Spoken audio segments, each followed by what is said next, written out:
Mutual fund investments are subject to market risk. Please read all scheme related documents carefully before investing. Past performance हे future रिटर्न्सची guarantee नाही. कोणतीही investment करण्यापूर्वी तुमच्या financial ऍडवायझरशी सल्लामसलत करावी. मी Santosh Gosavi, AMFI registered mutual fund distributor, ARN number 109292. माझ्याशी संपर्क करायचा असल्यास व्हॉट्सअप क्रमांक 7972645522 या नंबरवर संपर्क साधावा. दोघे मिळून 1 लाख रुपये किंवा त्याही पेक्षा जास्त दर महिन्याला कमवतात, पण दर महिन्याच्या 15 तारीख किंवा 20 तारखेनंतर जर अकाउंट पाहायचं म्हणाल तर भीती वाटते, टेन्शन येतं. का?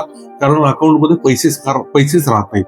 मित्रांनो, पैसे न राहण्याचं कारण जर पाहिलं ना तर तुम्हाला काय आहे, सगळ्यात पहिले तुम्हाला तुमचा इन्कम आणि एक्सपेन्सेस या संदर्भामध्ये तुमचं EMI किती आहे या संदर्भामध्ये तुम्हाला बघणं फार गरजेचं आहे. नॉर्मली ना, जर मी ज्या लोकांबरोबर ऍड्रेस करतो, ज्या लोकांना मी फायनान्शियल प्लॅनिंग संदर्भामध्ये मदत करतो, या लोकांमध्ये मला यंग कपल्स खूप आढळून येतात. यंग कपल्स म्हणजे काय की जे वर्किंग कपल्स आहेत, जे खास करून 30 ते 55 या वयोगटामध्ये आणि ज्यांचं उत्पन्न सुद्धा 1 लाख पेक्षा जास्त आहे, या लोकांचे सरासरी आपण जर बघितलं तर ऍव्हरेज EMI काय कन्सेप्ट असतात, कशा पद्धतीने जातात, तर यांच्याकडे ना साधारण काही EMI असतात. तर आता हायलाइट करायचं असेल तर त्यांचे होम लोन, व्हेकल लोन आणि पर्सनल लोन या 3 EMI तर प्रामुख्याने असतातच.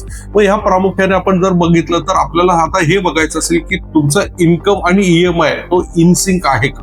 आता तुम्हाला जर उदाहरण द्यायचं म्हणालं तर तुमचं तुम्ही सगळ्यात पहिले ह्याच्यात जर तुम्हाला EMI जर बाहेर पडायचं असेल तर तुम्हाला सगळ्यात पहिले काय करायला लागेल, तुमचा EMI किती पर्सेंटेज ऑफ युअर इन्कम जातोय हे तुम्हाला फाइंड आउट करायला लागेल. आणि हे फाइंड आउट करण्यासाठी तुम्हाला एक होमवर्क करायला लागेल. तो होमवर्क म्हणजे काय की तुम्हाला सगळ्यात पहिले काय करावं लागेल, तुमचं इन्कम किती येतं, इन्कम आल्यानंतर ऑल पुट टुगेदर तुमचा EMI किती जातो. EMI किती जातो जनरली हे लोकांना माहिती असतं, पण तुम्हाला आता काय करावं लागेल की तो EMI तुमच्या इन्कमच्या किती पर्सेंटेज जातोय हे फाइंड आउट करा. जसं मी तुम्हाला म्हणालो आता स्टार्टला की तुमचे जर 3 EMI जर आपण धरले तर त्या 3 EMIच आपण उदाहरण घेऊ आणि या व्हिडिओमध्ये आपण एंड पर्यंत पाहू. मित्रांनो, मी तुम्हाला एक प्रॉमिस देतो की तुम्ही जर एंड पर्यंत हा व्हिडिओ पाहिलात तर तुम्हाला मी या व्हिडिओमध्ये तुमचे EMI कसे कमी करता येतील या संदर्भामध्ये एक सोल्युशन सुद्धा देणार आहे. नमस्कार मित्रांनो, माझं नाव संतोष गोसावी. गेली 20 वर्षाहून अधिक मी लोकांना फायनान्शियल बिल्डिंग कसं क्रिएट करायचं, कॅश इस्टेट या संदर्भामध्ये मी लोकांना गाईड करतो.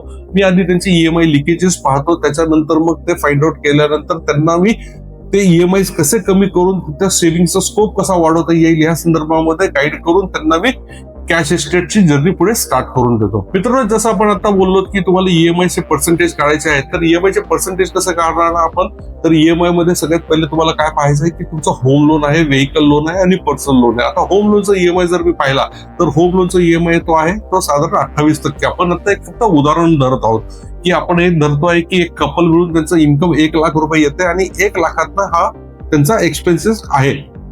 आता तुम्ही एक्सपेन्सेस आणि इन्कम तुमच्या हिशोबाने तुम्ही ऑल्टर करू शकता. आता होम लोन जे आहे ते होम लोन जात आहे 28,000 रुपये, पर्सनल लोन जात आहे ते साधारण जात आहे 9,000 रुपये आणि व्हेकल लोन जातोय हा साधारण 14,000 रुपये. या तिन्हीची जर तुम्ही टोटल केली तर या तिन्हीची टोटल येते 51,000 रुपये. आता 51,000 रुपये जे तुमचे जात आहेत हे तुमच्या टोटल अर्निंग मधनं 50% पेक्षा जास्त 51% हा तुमचा फक्त फ्लो जो आहे this is only towards your EMI. याचा अर्थ की ज्या वेळेस तुम्ही तुमचा EMI म्हणजे तुम्ही कुठल्याही पद्धतीमध्ये जर बघितलं आणि ज्या वेळेस तुमचा EMI जर एनिथिंग अबव्ह 30 and 35% एक्सीड करत असाल तर त्याच वेळेस ती एक धोक्याची घंटा आहे तुमच्यासाठी. This is a warning sign for you की तुम्ही वेल्थ क्रिएशन करू शकणार नाही जर तुम्ही तुमची परिस्थिती सुधारली नाही तर. कारण तुमच्याकडे जर 51,000 रुपये EMI ला गेले 1 लाखापैकी आणि उरलेले जर पैसे जर तुम्ही पाहिले तर तुमच्याकडे त्याच्यानंतर मग तुमचा इन्शुरन्स आहे, घर खर्च आहे, ग्रॉसरीज आहेत, मुलांची स्कूल फीज आहेत, स्टँडर्ड ऑफ लिव्हिंग आहे, आउटिंग आहे, लाईट बिल आहे, ह्या सगळ्या गोष्टी सगळं धरलं, SIPs आहेत, इन्शुरन्स आहे, हे सगळ्या गोष्टी धरल्या तर मग तुमच्याकडे महिना अखेरला काही राहत नाही. आणि तुम्ही या गोष्टी कंट्रोल केले नाहीत तर जसं तुमचं इन्कम जसं वाढेल ना त्याच पद्धतीने तुमचे EMI सुद्धा त्याच पटीने वाढतात. आता आपण जसं बघितलं ना तर असं 51,000 म्हणजे 51% जर तुमचे फक्त EMI कडे जात असतील ना मग आपल्याला अक्षरशः नेहमी हाच प्रश्न पडतो महिना अखेरला पैसे राहिल्यानंतर मी एवढं सगळं काम करतोय, एवढे सगळे पैसे कमवतोय पण शेवटी महिना अखेर म्हणजे माझ्याकडे पैसेच राहत नाहीत. आणि मित्रांनो, ह्या पेन मध्ये तुम्ही जर असाल तर तुम्ही कधीच फ्युचरमध्ये वेल्थ क्रिएट करू शकणार नाही.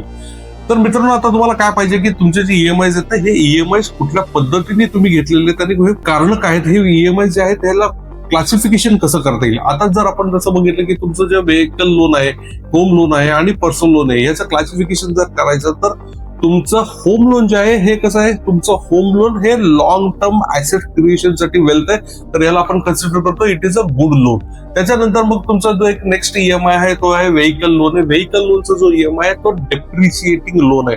आणि त्याच्यानंतर जो तुमचा पर्सनल लोन आहे ते पर्सनल लोन जे आहे हे तुमचं लाईफस्टाईल कन्झम्पशन ईएमआय आहे. तर आता आपल्याला काय पाहिजे की ह्याच्यातनं आपल्याला मार्ग काढताना आपल्याला कसं बघता येईल की तुमचं लॉंग टर्म गोल असणं हे तुमचं ऍडवायजेबल आहे, पण बाकीचे गोल्स जर तुम्हाला इंटॅक्ट ठेवायचे असतील, फायनान्शियल गोल आणि फायनान्शियल फ्रीडम अचीव्ह करायचे असतील, तर बाकीच्या लाईफस्टाईल गोल्स आणि लाईफस्टाईल ईएमआय हे कसे तुम्हाला मॅन्युप्युलेट करून त्या जागी बदली करून तुम्हाला आणता येईल हे तुम्हाला पाहावं लागेल. या गोष्टींकडे पाहतो ना आपण, तर या गोष्टींकडे पाहताना तुम्हाला ना सगळ्यात पहिले स्वतःला पहिले आयडेंटिफाय करून घ्यायचं आहे की तुम्ही ऑन द फर्स्ट इन्स्टन्स हे ईएमआय तुम्हाला लावले कशासाठी, हे घेतले कशासाठी. आता जसं की तुम्ही आपण जर बघितलं, जसं आपण डिस्कस केलं की कार लोनची गरज का लागली, तर कार लोनची गरज लागली कारण सोसायटीमध्ये सगळेजण कार वापरतात. मग पर्सनल लोन का घेतलं, तर पर्सनल लोन घेतलं तुम्ही कुठेतरी वेकेशनला जाण्यासाठी. म्हणजे का, कारण आजूबाजूचे कलिग, सोसायटीचे लोक, रिलेटिव्ह वगैरे सगळेजण बाहेर सुट्ट्या करण्यासाठी बाहेर फिरायला जातात आणि आपल्याकडे पैसे नसल्यामुळे आपण ते पैसे ईएमआय वरती म्हणजे त्याच्यावरती पर्सनल लोन घेतला आणि ते पैसे आपण यूज कुठे केलं, कन्झम्पशन कुठे केलं त्या पैशांचं, तर ते आपण वेकेशनसाठी केलं.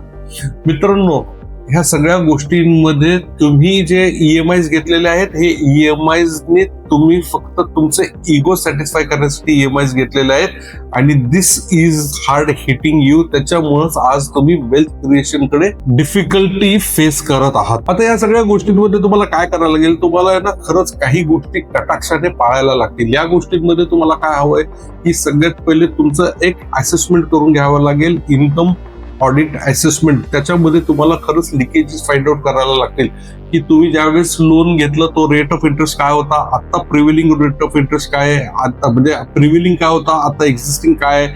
त्याच्यानंतर मग तुमचं लोनचं स्टेटमेंट चेक करून तुम्हाला पाहायला लागतील की तुमचं आता कसं काय किती आहे. आणि ह्या सगळ्या गोष्टींमध्ये तुम्हाला हे पाहायला लागेल की तुम्हाला जर लोन कुठे टॉपअप वगैरे काही करता आलं किंवा तुम्हाला एक लोन रिस्ट्रक्चरायझेशन कुठे करता आलं फॉर युअर बेटर फ्युचर, तर तुम्हाला थोडेसे पैसे स्कोप राहतो तुमच्या हातामध्ये येण्याचा.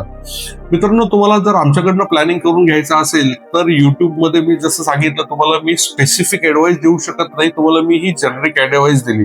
पण मी ही तुम्हाला गॅरंटीने सांगू शकतो की जर तुम्ही कधी आमच्या बरोबर संपर्कात आला आणि तुम्हाला आमच्याकडनं मदत घ्यायची म्हणाला तर आम्ही तुम्हाला एक वेआउट फाइंड आउट करून देऊ शकतो. त्या वेआउट मध्ये तुम्ही काय करू शकता की त्या वेआउट मध्ये तुम्ही तुमचे सगळ्या पैशांचे ईएमआय कसे आहेत कसे रिएडजस्ट करून रिस्ट्रक्चर करून तुम्हाला फ्युचरसाठी सेव्हिंगला कसा स्कोप राहील, दोन पैसे तुमच्या हातात कसे राहतील या संदर्भामध्ये मार्ग काढू शकता.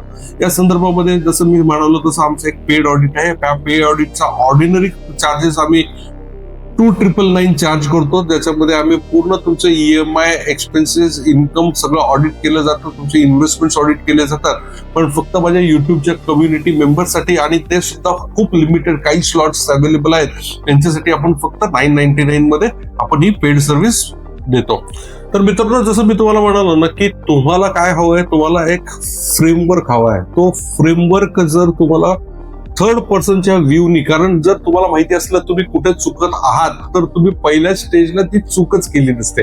कित्येक वेळेला आपण आपल्या नजरेआड घालतो आणि त्याच्यानंतर आपण पुढे चालत राहतो आणि मग आपल्याला वाटतं की मी अगदी बरोबर आहे. But you have to look into finances from someone else's eyes. तर म्हटलं जातं ना, दुसऱ्याच्या डोळ्याने जर पाहिलं, दुसऱ्याच्या चष्म्यात जर पाहिलं तर तुम्हाला त्याच्यातनं मार्ग कळू शकेल की तुम्हाला हा कसा सुधारता येईल. जर तुम्ही हा पॅटर्न आता बदलला नाही तर भविष्यामध्ये सुद्धा जसं जसं तुमचं इन्कम वाढेल तसं तसं तुम्हाला डिसिप्लिन कशामध्ये तुमची वाढेल, तर डिसिप्लिन तुमची ईएमआय भरण्यामध्ये वाढेल, पण वेल्थ क्रिएशन कडे वाढणार नाही.